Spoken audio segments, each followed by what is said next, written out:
We've all heard the saying, never meet your heroes. But for the crews, directors, and co-stars of the 80s and 90s, meeting their heroes wasn't only a disappointment, it was an exhausting, career-threatening ordeal.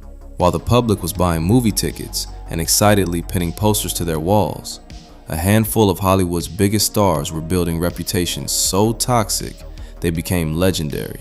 We're talking about the un-directables, the actors who treated film sets like personal fiefdoms, bullied their stunt teams, and burned bridges with the very people who made them famous.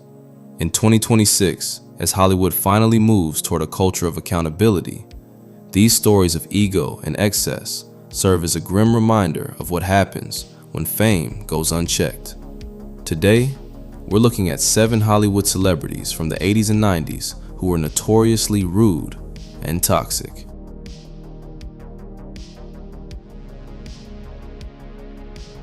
If there were an award for the most consistently disliked person in Hollywood, Steven Seagal would likely take the medal. Rising to fame in the late 80s with hits like Above the Law, Seagal's tough guy persona apparently wasn't just an act, it was a weapon he allegedly used against his own co-workers. Seagal's reputation is built on a mountain of stories from stunt coordinators and actors who claim he was a literal bully. He was notorious for accidentally hitting stuntmen with full force during rehearsals, just to prove how real his Aikido was. Legendary stuntman Gene LaBelle famously had an altercation with Seagal after the actor claimed he was immune to being choked out. The resulting story has become one of the most shared pieces of justice lore in Hollywood history.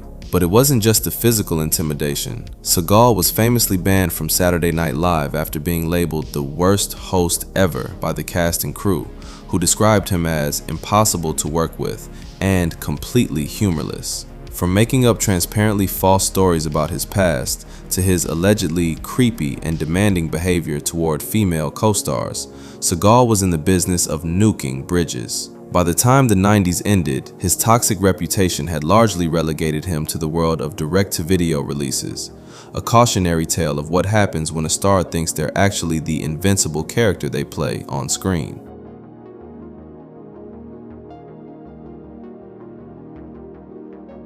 In the early 90s, Shannen Doherty was the center of the pop culture universe, but behind the scenes of Beverly Hills 90210, the atmosphere was anything but a California dream. Doherty earned a reputation for extreme lateness, heated onset altercations, and a diva persona that reportedly made filming a nightmare for her castmates. The tension became so thick that her co-star Jenny Garth famously admitted they wanted to claw each other's eyes out. And at the height of its popularity, Doherty was written out of the show that made her a star. But the pattern didn't stop at 90210. When she joined the cast of Charmed in the late 90s, history repeated itself. Reports of a toxic feud with co-star Alyssa Milano became fodder for the tabloids, eventually resulting in Doherty's character being killed off after just 3 seasons. While Doherty has since reflected on her behavior, attributing much of it to the pressure of fame at a young age and personal struggles, the difficult label followed her for decades. As we look back today, Doherty's story is often viewed through a more nuanced lens of toxic media culture, but at the time, her reputation was a warning to the industry. She proved that no matter how much the audience loves your character, being unhireable behind the scenes can derail even the most promising career. Her rebel behavior wasn't enough. She was the actress who taught Hollywood that the drama off camera can eventually overshadow the performance on camera.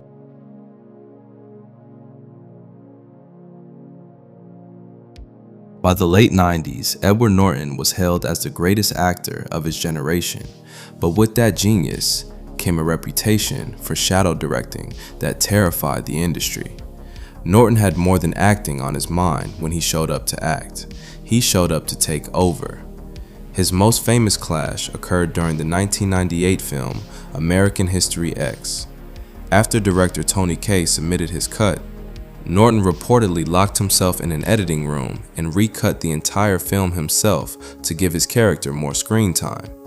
Kaye was so enraged he tried to remove his name from the credits and famously spent $1 million on trade ads attacking Norton and the studio, calling Norton a narcissistic dilettante. This pattern followed him into the 2000s, most notably on the set of The Incredible Hulk. Norton insisted on rewriting the script daily, leading to massive friction with Marvel Studios. The toxicity here wasn't about being rude to assistants, it was a professional arrogance that made collaboration nearly impossible.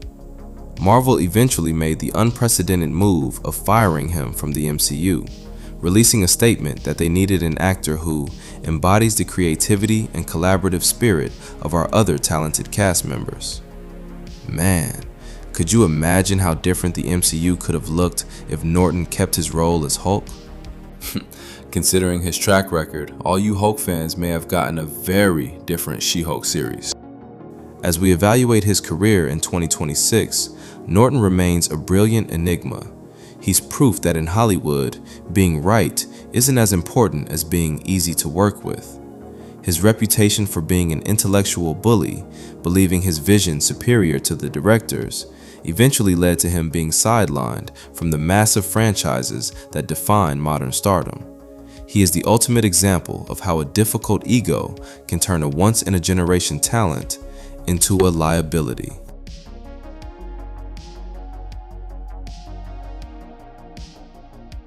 If you wanted to see a director break out in a cold sweat in the 80s or 90s, you just had to mention Faye Dunaway.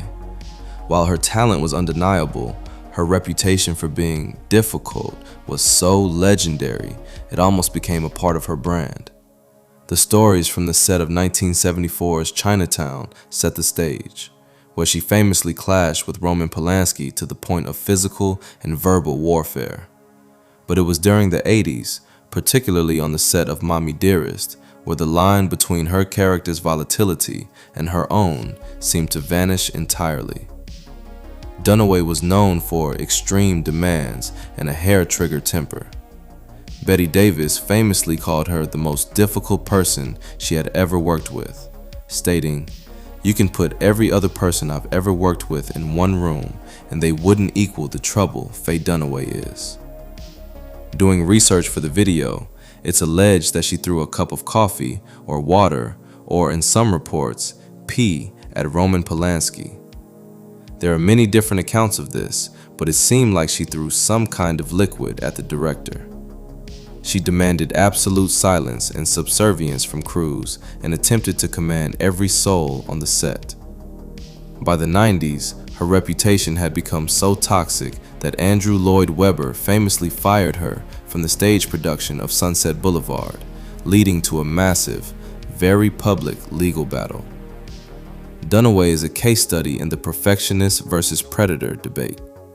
While some argue she was a woman fighting for her vision in a sexist industry, the sheer volume of stories regarding her treatment of the little people on set suggests something more corrosive. She remains the ultimate example of the old Hollywood diva, brilliant, beautiful, and absolutely terrifying to work for.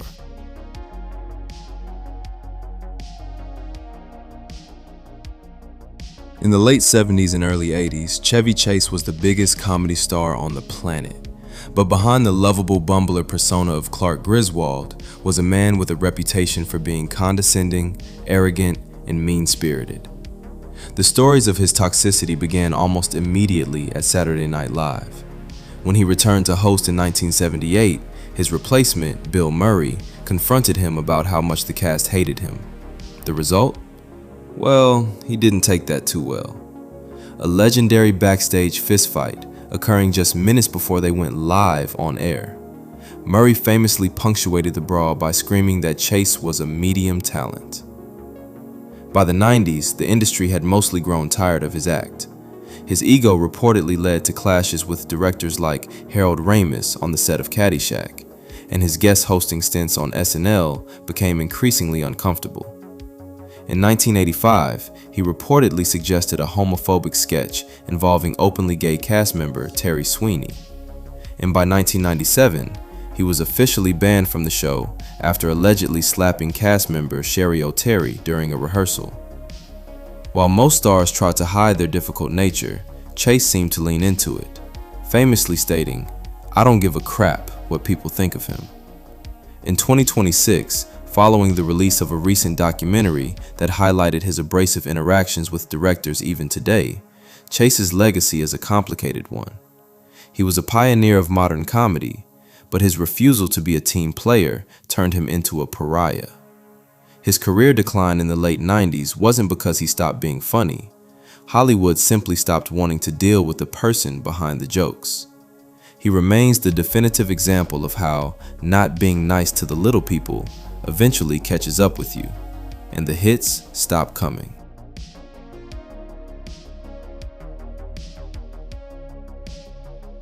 By 1995, Val Kilmer was the biggest star in the world, stepping into the cowl for Batman Forever. But for director Joel Schumacher, the experience was a waking nightmare. Schumacher famously described Kilmer as childish and impossible, claiming the actor was rude to the crew and would frequently get into shouting matches with the people who were there to help him.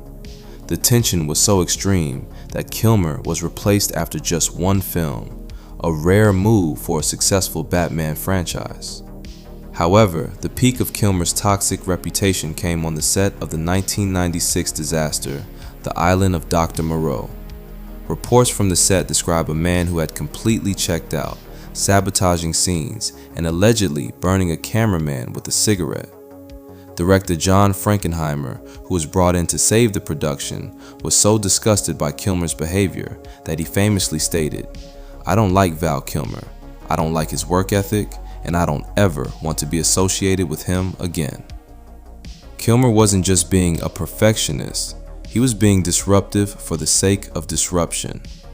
Today, there has been a significant reassessment of Kilmer's life following his moving documentary, Val.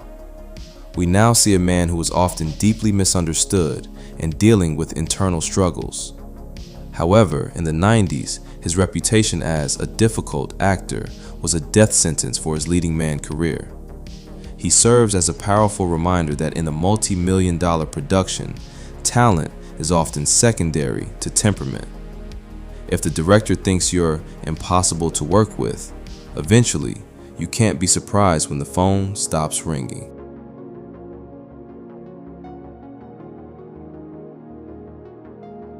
Following the 1992 explosion of Basic Instinct, Sharon Stone became the most talked about woman in Hollywood.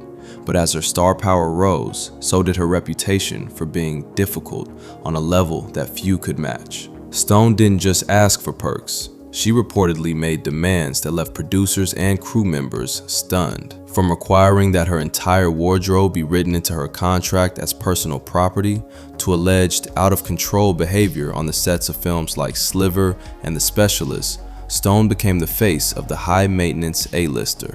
The toxicity often stemmed from a perceived coldness and an iron-fisted control over her image. Directors and co-stars frequently whispered about her Ice Queen demeanor, with reports of her being dismissive to assistants and making filming schedules revolve entirely around her personal whims. While some modern critics in 2026 argue that Stone was simply a woman asserting her worth in a notoriously sexist industry, at the time, her reputation was so polarizing that it began to overshadow her acting. The industry narrative shifted from "she's a great actress" to "is she worth the headache?" Ultimately, Stone's spot at number 1 is about the cost of fame when your head gets too big from getting big. She represents the era of the untouchable superstar, where a single person's ego could dictate the energy of a 1,000-person crew. Whether she was a misunderstood pioneer or a genuine onset terror, her 90s reputation remains the definitive example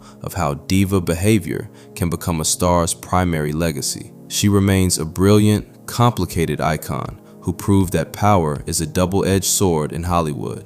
It can make you a legend, but it can also make you a pariah. The 80s and 90s were decades of excess, and as we've seen, that excess wasn't just on the screen, it was in the egos of the people behind the characters. From the physical bullying of Steven Seagal to the chaotic bouts off camera with Chevy Chase, or legendary demands of Sharon Stone, these stories remind us that the magic of movies often masks a very different reality on set. Now, I want to hear your thoughts. Is being difficult just the price of genius, or is there never an excuse for toxic behavior? And which celebrity stories surprised you the most? Drop a comment below. If you enjoyed this video, don't forget to like and subscribe for more Hollywood history. Till the next one.